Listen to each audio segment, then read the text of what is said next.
क्या आपको rational number को नंबर लाइन पे डिनोट करने रिप्रेजेंट करने आता है?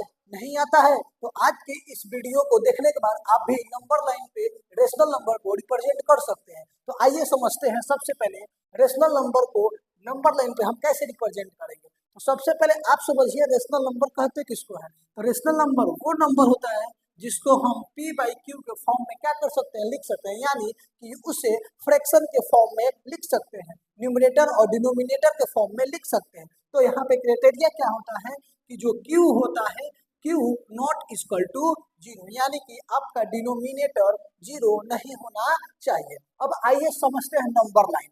नंबर लाइन जनरली आप बना सकते हैं। तो नंबर लाइन समझने से पहले नंबर लाइन पे हमको क्या रिप्रेजेंट करना है, रेशनल नंबर रिप्रेजेंट करना है। तो रेशनल नंबर को आपको समझाने के लिए हम रेशनल नंबर को दो पार्ट में डिवाइड करके बताएंगे। तो यहाँ पे आप एक हेडिंग डाल दीजिएगा, क्या, रैशनल नंबर। Rational number. अब इस रैशनल नंबर में आपको एक नंबर समझना है, प्रॉपर फ्रैक्शन।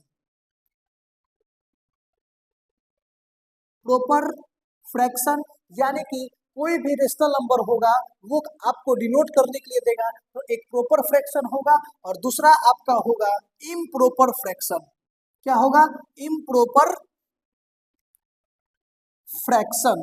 तो आप ये समझिए प्रॉपर फ्रैक्शन कहते किसको है। तो प्रॉपर फ्रैक्शन क्या होता है, जिसमें न्यूमरेटर क्या होता है, लेस देन होता है, और डिनोमिनेटर क्या होता है, ग्रेटर देन होता है। एग्जाम्पल हम लेते हैं 2/5 और एक और एग्जाम्पल लेते हैं 5/6। और इम्प्रॉपर फ्रैक्शन क्या होगा, तो जिसमें डिनोमिनेटर क्या होगा, लेस देन होगा, और न्यूमरेटर क्या होगा, ग्रेटर देन होगा। इसका एग्जाम्पल हम क्या लेंगे कि 8/5, उसके बाद 7/2, उसके बाद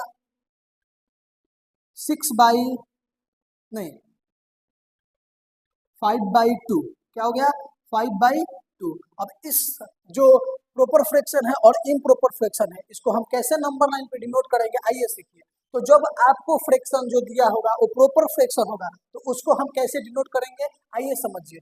तो जब आप प्रॉपर फ्रैक्शन और इम्प्रॉपर फ्रैक्शन समझ गए तो आपके लिए नंबर लाइन पे रेशनल नंबर को रिप्रेजेंट करना आसानी होगा। इसके लिए आपको क्या करना पड़ेगा, तो हम एक एग्जाम्पल लेते हैं आपके लिए। 2/3। 2/3 को हमको नंबर लाइन पे क्या करना है, रिप्रेजेंट करना है। तो सबसे पहले आपको ये देखना है कि जो गिवन फ्रैक्शन है वो प्रॉपर फ्रैक्शन है या इम्प्रॉपर फ्रैक्शन है। तो ये जो फ्रैक्शन है वो क्या है, प्रॉपर फ्रैक्शन है। तो इसके लिए हम क्या करेंगे कि इसका जो वैल्यू होगा वो 0 और 1 के बीच में होगा। तो इसके लिए हम एक नंबर लाइन यहाँ पे ड्रॉ करते हैं, 0, और यहाँ पे हो गया 1, और यहाँ पे हो गया कितना, 2। इधर क्या हो जाएगा आपके लिए, -1, और इधर क्या होगा, -2। ये हमने क्या किया, तो नंबर लाइन एक रिप्रेजेंट किया। अब इस नंबर लाइन में हम क्या करेंगे, ये जो डिनोमिनेटर है, जो डिनोमिनेटर तो 0 और 1, 0 और 1 को 3 इक्वल पार्ट में डिवाइड करेंगे। तो ये हो गया 1 और ये हो गया, यहाँ पे हो गया 2। तो 3 इक्वल पार्ट में इसको डिवाइड कर दिए। इसके बाद हम न्यूमरेटर को देखेंगे, न्यूमरेटर हमारा कितना है, 2। तो 0 से 2 स्टेप हम काउंट करेंगे, 1 2। तो यहाँ पे आपका क्या हो जाएगा, 2/3। समझ में आया?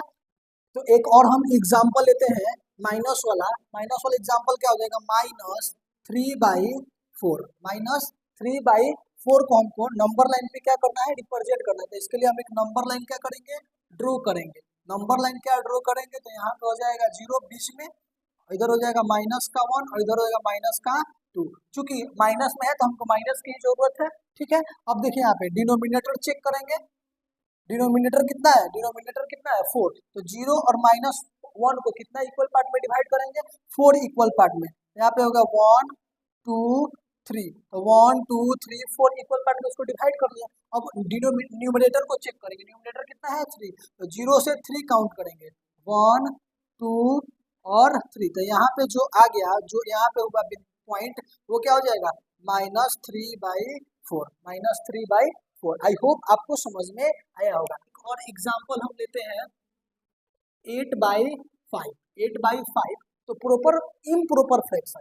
इम्प्रॉपर ये क्या होगा, इम्प्रॉपर। तो इम्प्रॉपर को सबसे पहले क्या करेंगे, मिक्स्ड फ्रैक्शन में चेंज करेंगे। मिक्स्ड फ्रैक्शन में चेंज करेंगे तो कितना हो जाएगा ये 1 इंटीजर 3/5। क्या हो जाएगा 1 इंटीजर 3/5। तो ये हो गया 1 होल पार्ट और ये 3/5 क्या हो गया 3/5 क्या बन गया तो प्रोपर फ्रैक्शन। तो आइए इसको क्या करते हैं रिप्रेजेंट करते हैं नंबर लाइन पे। नंबर लाइन क्या करते हैं ड्रॉ कर लेते हैं। नंबर लाइन यहाँ पे ड्रॉ कर दिए ये हो गया 0, यहाँ पे लिख दिए 1, यहाँ पे लिख दिए कितना 2। ठीक है अब चेक करते हैं क्या ठीक है 1 क्या हो गया होल पार्ट तो 0 से लेकर 1 तक तो ये हो गया। उसके बाद 3/5 तो 3/5 क्या बन गया प्रोपर फ्रैक्शन। अब प्रोपर फ्रैक्शन को अभी हम क्या कहिए रिप्रेजेंट किया नंबर लाइन पे। तो 1 के बाद 5 इक्वल पार्ट में 2 को क्या कर देंगे डिवाइड कर देंगे 1 2 3 4 और ये हो गया 5 1 2 3 4 5। तो अब चेक करिए यहाँ से 1 के बाद न्यूमिनेटर कितना है 3 तो 3 जाएंगे 1 2 3। तो यहाँ पे आपका हो जाएगा 1 इंटीजर 3/5। वैसे ही जैसे इधर किए हैं वो चीज किसमें करेंगे माइनस वाले में करेंगे। आई होप आपको ये रिप्रेजेंटेशन ऑफ नंबर लाइन अच्छे से समझ में आया होगा। थैंक्स।